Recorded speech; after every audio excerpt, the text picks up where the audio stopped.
Everybody, it's All Things Science here with another maths and science related video.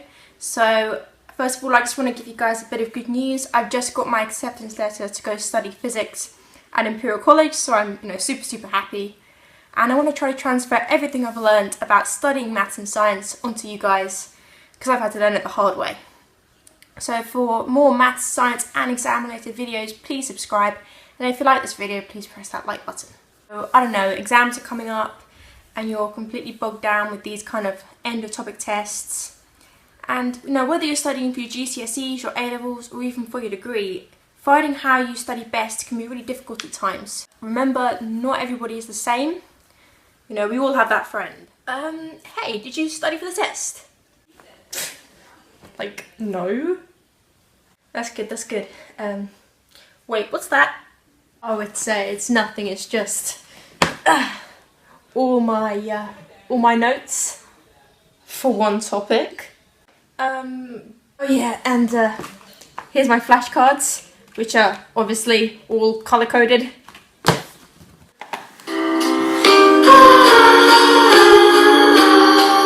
Flashcards and excessive note writing don't work for everybody.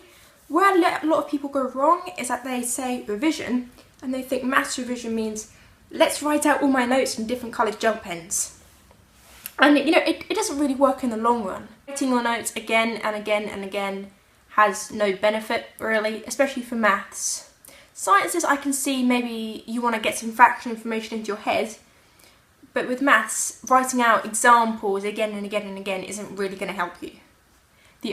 I know your teachers probably say this like a lot, but the only way you can study maths, and sometimes the more mathematical sciences like physics, is to do maths. Now, reviewing your notes is fine, rewriting notes is fine, but once you've grasped the basic principles, you should move on to do some questions.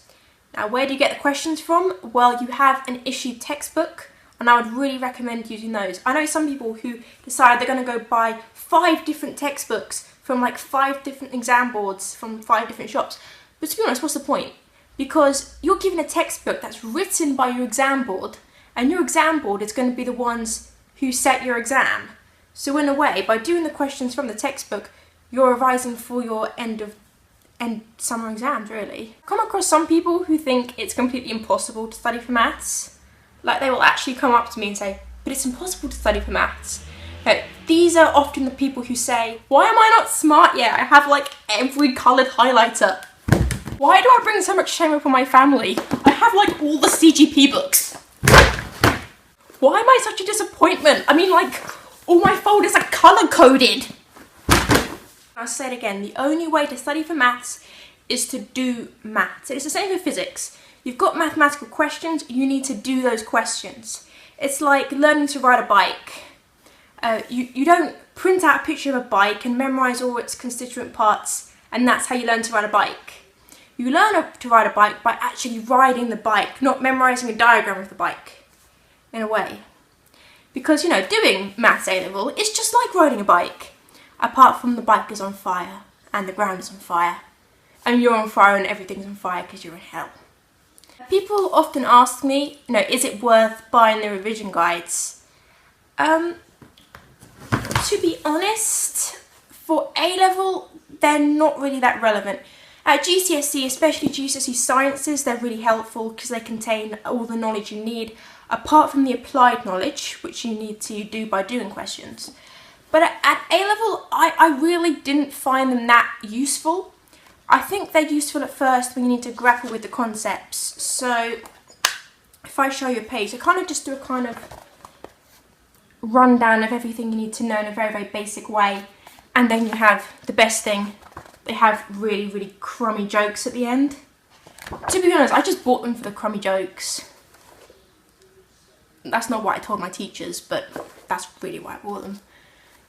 They're good at first. They also have questions at the end. I'm not really sure how good the questions are. They're pretty much, you can find them in a regular textbook.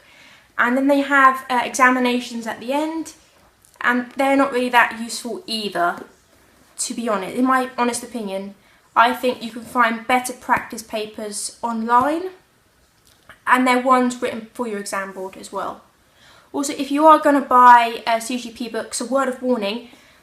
So for example, this one is written for OCR. If for example it is OCR, get an OCR one. But if you're AQA, don't buy an OCR one, because it has information in here that's examined for OCR. There are some things that are examined by OCR but not for AQA. So you'll just be learning material you don't need to learn. So if you come across something in a revision guide and you're thinking, I've never seen this before, you haven't seen it before, and just move on, to be honest. So that's my opinion on CGP books. Past papers. A lot of people will be like, this is the first week of my course, let's do some past papers. But that's not the best way to utilise them. I find the best way to utilise them is to have a grasp of the knowledge first. This is so you can do the paper without having to look at your notes or your CGP guide or whatever. In this way, you can actually kind of replicate a real timed paper that you'll be doing. Try to do it timed. When I was doing further maths at school, I used to ask people, how long did it take you to do that paper? And they'd usually reply something like 2 days. And I'd be like, 2 days. And it's not 2 days as in like 1 hour per day. It'd be like they would physically work on a paper for 2 days straight. And you've only got 1 hour 30 minutes in the actual exam. So what's the point spending 6 or 7 hours on a paper? Now at first, papers do take you a long time. A little, not long time, but a little bit longer than you'd like. And they are a little bit difficult to kind of get your head round. But after you've done a couple, it might be worth doing it timed, seeing how long you take. Or maybe setting yourself a 1 hour 30 minute period and try to complete it within that period. That might be something. How I like to practice doing papers under time conditions.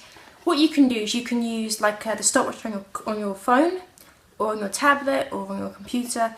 But I like to do it with a good old-fashioned clock, mostly because it replicates a clock in the exam room. So if I know my exam starts at 9 o'clock, I set my clock to 9 o'clock. And if it's 10 o'clock and I've already done half the paper, and I know it's a 1 hour 30 exam, I know I've got to hurry up a little bit. It gets you into the swing of replicating a real paper. And I feel that that's where a lot of people go wrong with maths papers. They spend too long on one question and then they can't do the rest. And it's all about time management, and practicing time management is completely invaluable when doing maths, further maths or sciences. Thank you for watching. If you want to see more videos about maths, science and applying to university, please subscribe, and if you like this video, please press that like button, and may the force be with you.